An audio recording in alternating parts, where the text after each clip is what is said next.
Você sabia que existe um monopólio completamente visível que pode estar controlando a maneira que você se posiciona perante o mercado? E o pior de tudo é que você nem percebe que está sendo manipulado por ele. Bom, alguns meses atrás eu estava fazendo algumas análises de mercado e percebi que existem alguns profissionais que têm a mesma qualidade e competências técnicas, mas que têm um posicionamento digital completamente diferente em termos de resultados. O que acontece é que, enquanto alguns profissionais estavam cobrando R$ 500, outros cobravam 5, 6, 10, 20 mil por consultoria, sendo que a diferença não estava na competência técnica, mas em sim em algo um pouco mais profundo. Por isso, nesse vídeo eu vou te mostrar como os grandes players acabam monopolizando a percepção e ditando o que você pode comprar, o que você pode cobrar e até mesmo quem são os seus concorrentes. E o melhor é que nesse vídeo eu vou te explicar como você pode quebrar esse ciclo e fugir dele, mostrando um exemplo real de uma empresa que dominava 80% do mercado. E o mais importante é que você vai entender como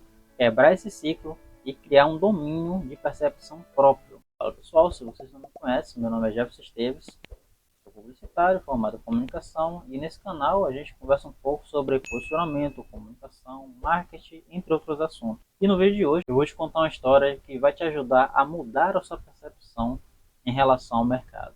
A Lusótica era uma empresa, é uma empresa, que domina 80% das grandes marcas de óculos, sendo elas Ray-Ban, Oakley, Prada, Chanel, entre outras, as mais famosas. Ela fabrica, distribui e faz a parte da venda. E isso é que chamamos de integração vertical. Mas aqui que vai o insight sobre posicionamento.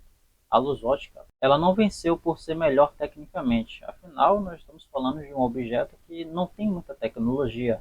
Não só pouco de plástico, metais e as lentes, no caso. Ela dominou por controlar três elementos que são fundamentais para desenvolver essa estratégia. O primeiro deles é a percepção de valor.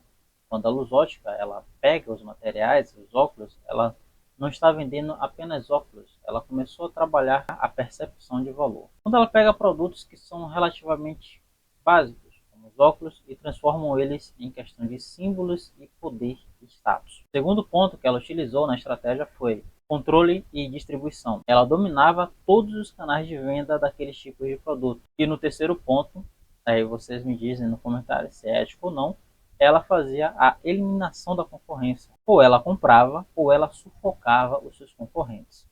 Me diz aí no comentário se isso é ético ou não. Uma parte interessante é como ela criava uma ilusão de escolha, onde as pessoas, por terem diferentes marcas, acabavam escolhendo essa ou aquela, não percebendo que faziam parte da mesma empresa ou do mesmo conglomerado. E aí eu te pergunto, será que isso te faz lembrar de alguma coisa? Quando a gente vem para a parte do mercado digital, existe o monopólio invisível dos nichos. Talvez você se pergunte assim: no marketing digital, nas consultorias, nos coaches, entre outras coisas, todos os nichos têm a sua luz ótica, onde eles dominam e definem o que você vai fazer. Em que sentido? Você já deve ter percebido que existem aqueles plays que começam a mostrar qual tipo de linguagem você tem que falar, qual tipo de estrutura certa, o canal mais vendável que você deve escolher e até a maneira de você se vestir e se comportar. Quando você segue cegamente esses padrões sem apenas questionar se aquilo que eles estão falando é realmente verdade, você está apenas alimentando esse tipo de monopolização. E fica difícil de você conseguir se diferenciar e buscar a sua autenticidade perante aos seus concorrentes, porque todo mundo está seguindo o mesmo playbook, por assim dizer. Um exemplo disso são os coaches, que vendem o mesmo tipo de funil, consultores que usam as mesmas métricas de autoridade, designers que seguem a mesma tendência de trends que são bem comuns na verdade. Por isso, para que você possa fugir dessa monopolização, eu vou trazer o exemplo aqui da Webpark. Ela é uma empresa dada por alguns jovens que quiseram fugir dessa monopolização, percebendo e analisando o mercado. O que foi que eles fizeram? Simplesmente eles começaram a se questionar por que uma armação de óculos deveria custar US$ 1.500? Por que os óculos só poderiam ser vendidos nas lojas físicas? A gente está falando aqui de uma época que o e-commerce não era tão difundido, principalmente aqui no Brasil. Então, eles levantaram, os donos, levantaram vários questionamentos iam de contra o que as grandes empresas e o modelo de negócio de mercado, no caso, já faziam por causa dessa questão do monopólio. Eles decidiram que não iriam competir diretamente com a Lusótica, mas sim que iriam criar um novo jogo, um novo direcionamento. E o que foi que eles fizeram? Bom, a Wolverpark, ela utilizou 4 estratégias, sendo a primeira delas o corte de intermediários.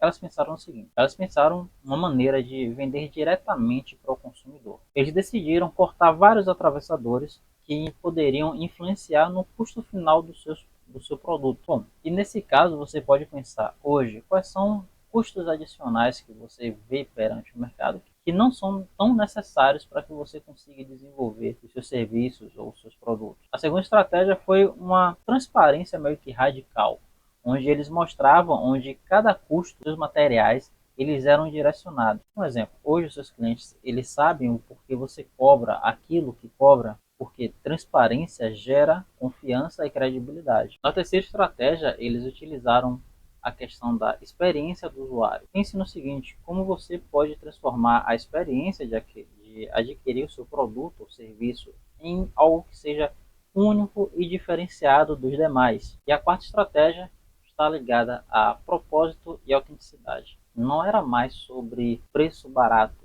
dos óculos, era sobre quebrar o monopólio que existia das grandes empresas e democratizar o uso de óculos, porque tudo surgiu de uma necessidade. No livro Originais, ele explica que um dos fundadores apenas queria comprar o óculos com um preço mais acessível e não entendia o porquê aqueles produtos eram tão caros quanto eram. Essas 4 estratégias podem e devem ser aplicadas no seu negócio hoje para que você consiga criar a sua autenticidade e diferenciação de mercado. Agora, como você pode quebrar esse monopólio dentro do seu nicho? Eu preparei um framework bem simples que você pode utilizar, chamado o Rebel. No primeiro deles é você reconhecer os padrões. Quem são as luzes óticas do seu nicho? E o que eles fazem quais são as regras que eles fazem? O que eles ditam e que as pessoas acabam seguindo de maneira cega. Tá? Na letra E, tá? Você vai encontrar as lacunas. Aqui, se você já conhece esse perfil, eu sempre falo sobre as brechas de mercado. Onde estão as necessidades ainda não atendidas? Sempre tem os grandes do mercado, eles não conseguem atingir ou preencher todas as pequenas lacunas. E aí que você, mesmo sendo iniciante, pode chegar e se diferenciar. B é sobre você se basear em dados. O que acontece? A Webpark, ela pesquisou muito sobre o seu produto, sobre a concorrência, para poder entender o que ela deveria fazer e qual seria a melhor opção para criar diferenciação e gerar valor para o mercado. Bom, ela trabalhou a parte de preço, a parte de logística, quando decidiu focar mais na parte digital dos e-commerces para fazer sua distribuição. Então, assim, veja esses pontos. Análise de mercado é muito importante. A letra E aqui é sobre você ter a coragem de executar. Ou seja, não adianta identificar se você não tiver coragem de ser diferente. Não adianta você querer ter a ideia, mas não ter a coragem para assumir os riscos. Quando a Webpark ela foi, quando os fundadores eles quiseram ir por um caminho diferente, houve muito desincentivo ou desestímulo perante pessoas que eram próximas investidores, porque não acreditavam que iria gerar o sucesso que eles tiveram no caso. Segundo o livro original, diz que eles venderam em horas o que seria um estoque de meses. Então, assim, a gente segue aqui com a parte do L, que é o final, que é liderar, que é lidere a mudança. Quando você prova que existe um jeito de melhorar, os outros vão se seguir. Então você vira o disruptor e não apenas um seguidor.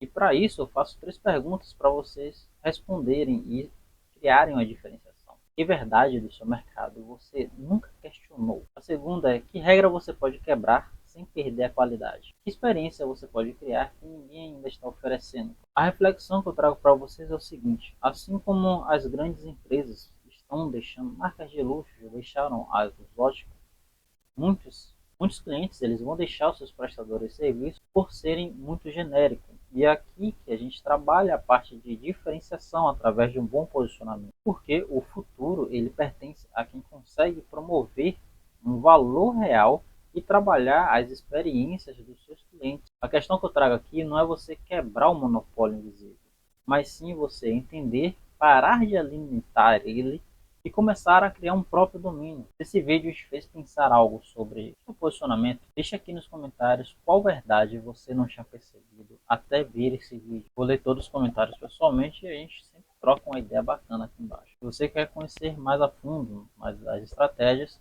convido vocês a conhecer o programa Alcance Mais e se inscreverem no canal, porque aqui eu vou estar sempre trazendo conteúdos relacionados ao posicionamento, marketing, entre outros assuntos.